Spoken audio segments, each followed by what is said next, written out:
2026ರಲ್ಲಿ ಒಟ್ಟು 4 ಗ್ರಹಣಗಳು ಸಂಭವಿಸಲಿದೆ. ಅದರಲ್ಲೊಂದು ಸೂರ್ಯಗ್ರಹಣ ಈಗಾಗಲೇ 17ನೇ ತಾರೀಕು ಮಂಗಳವಾರ ಮುಕ್ತಾಯವಾಗಿದೆ. ಇನ್ನು ಉಳಿದಿರೋದು 3 ಗ್ರಹಣಗಳು. ಎರಡನೇದಾಗಿ ಚಂದ್ರಗ್ರಹಣ ಮಾರ್ಚ್ 3ನೇ ತಾರೀಕಂದು ಸಂಭವಿಸಲಿದೆ. ಮಾರ್ಚ್ 3ನೇ ತಾರೀಕಂದು ಬರುವ ಚಂದ್ರಗ್ರಹಣ ಸಿಂಹ ರಾಶಿಯಲ್ಲಿ ಮತ್ತು ಪೂರ್ಣ ಪಾಲ್ಗುಣಿ ನಕ್ಷತ್ರದಲ್ಲಿ ಸಂಭವಿಸಲಿದೆ. ಈ ಸಂದರ್ಭದಲ್ಲಿ ವೃದ್ಧಿ ಯೋಗವು ಸ್ಥಾಪಿತವಾಗಿದ್ದು, ಜ್ಯೋತಿಷ್ಯ ಶಾಸ್ತ್ರದ ಪ್ರಕಾರ ಇದಕ್ಕೆ ವಿಶೇಷ ಮಹತ್ವವಿದೆ. ಗ್ರಹಣದ ಸಮಯದಲ್ಲಿ ಗರ್ಭಿಣಿ ಸ್ತ್ರೀಯರು ಯಾವ ನಿಯಮವನ್ನು ಅನುಸರಿಸಬೇಕು, ಗ್ರಹಣವು ಯಾವಾಗ ಪ್ರಾರಂಭವಾಗಿ ಯಾವಾಗ ಮುಕ್ತಾಯವಾಗುತ್ತದೆ, ಗ್ರಹಣದಲ್ಲಿ ನಾವು ಯಾವ ತಪ್ಪುಗಳನ್ನು ಮಾಡಬಾರದು, ಈ ಗ್ರಹಣ ಯಾವ ರಾಶಿಗಳಿಗೆ ಉತ್ತಮ ಫಲವನ್ನು ಕೊಡುತ್ತದೆ ಎಂಬುದರ ಬಗ್ಗೆ ಸಂಕ್ಷಿಪ್ತವಾಗಿ ತಿಳಿಯೋಣ. ಈ ವಿಡಿಯೋವನ್ನು ಕೊನೆವರೆಗೂ ನೋಡಿ. ಈ ವಿಡಿಯೋ ಬಹಳ ಮುಖ್ಯವಾದದ್ದು. ಇಷ್ಟವಾದ್ರೆ ವಿಡಿಯೋಗೆ ಲೈಕ್ ಕೊಟ್ಟು ಸಬ್ಸ್ಕ್ರೈಬ್ ಆಗೋದನ್ನು ಮರಿಬೇಡಿ. ಗ್ರಹಣದ ಹಿಂದೆ ಧಾರ್ಮಿಕ ನಂಬಿಕೆ ಏನಂದ್ರೆ, ಚಂದ್ರಗ್ರಹಣವು ರಾಹು ಕೇತುಗಳ ಪ್ರಭಾವದಿಂದ ಆಗುತ್ತದೆ. ಚಂದ್ರಗ್ರಹಣ ಹೇಗೆ ಸಂಭವಿಸುತ್ತದೆ ಎಂಬುದರ ಬಗ್ಗೆ ವೈಜ್ಞಾನಿಕವಾಗಿ ಹಿನ್ನೆಲೆಯನ್ನು ನೋಡುವುದಾದರೆ, ಭೂಮಿ, ಸೂರ್ಯ ಮತ್ತು ಚಂದ್ರ ಒಂದೇ ಸರಳ ರೇಖೆಯಲ್ಲಿ ಬಂದಾಗ, ಭೂಮಿ ಮಧ್ಯದಲ್ಲಿ ಇದ್ದು ಚಂದ್ರನ ಮೇಲೆ ತನ್ನ ನೆರಳನ್ನು ಬೀಳಿಸಿದಾಗ ಅದನ್ನು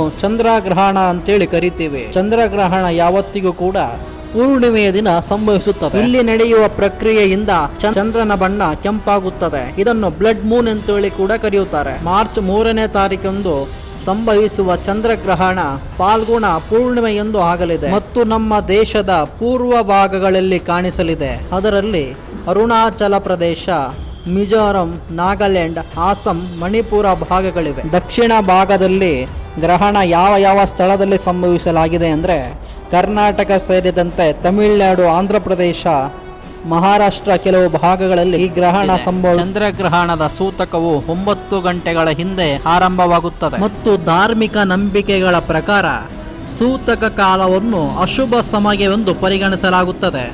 ಯಾವುದೇ ಶುಭ ಕಾರ್ಯಗಳು ಪ್ರಾರಂಭಿಸಬೇಕಾಗಿದ್ದರೆ ಗ್ರಹಣ ಮುಕ್ತಾಯವಾಗುವ ಸಮಯದನ್ನು ನೀವು ಪ್ರಾರಂಭ ಮಾಡಬಹುದು ಮತ್ತು ಅನವಶ್ಯಕವಾಗಿ ಗ್ರಹಣದ ಸಮಯದಲ್ಲಿ ಹೊರಗೆ ಹೋಗುವುದನ್ನು ತಪ್ಪಿಸಿ. ವಿಶೇಷವಾಗಿ ಗರ್ಭಿಣಿ ಸ್ತ್ರೀಯರು ಚಂದ್ರನ ನೆರಳನ್ನು ಬೀಳುವುದನ್ನು ತಪ್ಪಿಸಿ. ಸಾಧ್ಯವಾದಷ್ಟು ಚಂದ್ರಗ್ರಹಣ ನಡೆಯುವಂಥ ಸಂದರ್ಭದಲ್ಲಿ ಹೊರಗಡೆ ಹೋಗುವುದನ್ನು ತಪ್ಪಿಸಿ. ಗ್ರಹಣ ನಡೆಯುತ್ತಿರುವ ಸಂದರ್ಭದಲ್ಲಿ ಗರ್ಭಿಣಿ ಸ್ತ್ರೀಯರು ಗ್ರಹಣ ಮುಗಿಯುವ ತನಕ ದೇವರ ಸ್ಮರಣೆಯನ್ನು ಮಾಡುತ್ತಾ ಮನೆಯಲ್ಲೇ ಇರಿ. ಹಾಗೆ ಯಾವುದೇ ಚೂಪಾದ ಕತ್ತರಿಗಳು ಅಥವಾ ಚೂಪಾದ ವಸ್ತುಗಳನ್ನು ಮುಟ್ಟಬೇಡಿ. ಗ್ರಹಣದ ಸಮಯದಲ್ಲಿ ನಿದ್ರೆ ಮಾಡುವುದನ್ನು ತಪ್ಪಿಸಿ. ಇದು ನಮ್ಮ ಹಿರಿಯರು ಹೇಳಿಕೊಂಡು ಬಂದಿರುವ ಪಾಠವಾಗಿದೆ. ಭಾರತದ ಕಾಲಮಾನದ ಪ್ರಕಾರ ಕೇತುಗ್ರಸ್ತ ಚಂದ್ರಗ್ರಹಣವು ಮಾರ್ಚ್ 3ನೇ ತಾರೀಕು ಮಂಗಳವಾರ ಸ್ಪರ್ಶ ಕಾಲವು ಮಧ್ಯಾಹ್ನ 3:13 ಆಗಿ ಮಧ್ಯಕಾಲ ಅಂದರೆ ಸಂಜೆ 5 ಗಂಟೆಗೆ ಆಗುತ್ತದೆ. ಮೋಕ್ಷ ಕಾಲ ರಾತ್ರಿ 6:47 ಗ್ರಹಣ ಮುಕ್ತಾಯವಾಗುತ್ತದೆ.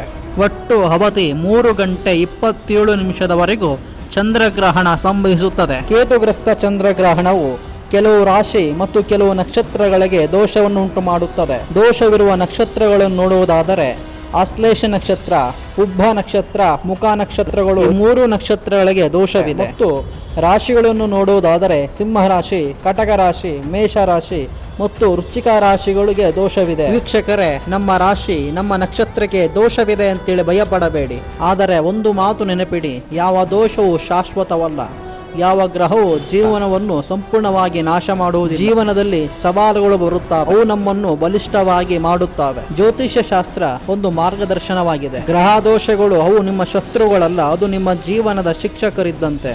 ಯಾವ ಗ್ರಹ ಯಾವ ರಾಶಿಗಳಿಗೆ ದೋಷವಿದೆಯೋ ಅಕ್ಕಿ, ಹುರುಳಿಕಾಳು, ಬಿಳಿ ವಸ್ತ್ರವನ್ನು ದಾನ ಮಾಡಿದರೆ ಸಾಕು. ನಿಮ್ಮ ಪರಿಶ್ರಮ, ನಿಮ್ಮ ಶ್ರದ್ಧೆ ಎಂದಿಗೂ ಕೈ ಬಿಡುವುದಿಲ್ಲ. ಅಂತವರಿಗೆ ಎಂದಿಗೂ ಕೂಡ ದೇವರ ಆಶೀರ್ವಾದ ಇದ್ದೇ ಇರುತ್ತೆ. ಎಲ್ಲರಿಗೂ ಆ ದೇವರು ಒಳ್ಳೇದ್ ಮಾಡಲಿ. ಸರ್ವೇ ಜನ ಸುಖಿನ ಭವಂತು. ಇದೇ ರೀತಿ ಹೆಚ್ಚಿನ ವಿಡಿಯೋಗಳು ಬೇಕಾಗಿದ್ದರೆ ಸಬ್ಸ್ಕ್ರೈಬ್ ಆಗಿ ಮತ್ತು ಫಾಲೋ ಮಾಡ್ಕೊಳ್ಳಿ. ನಮಸ್ಕಾರ.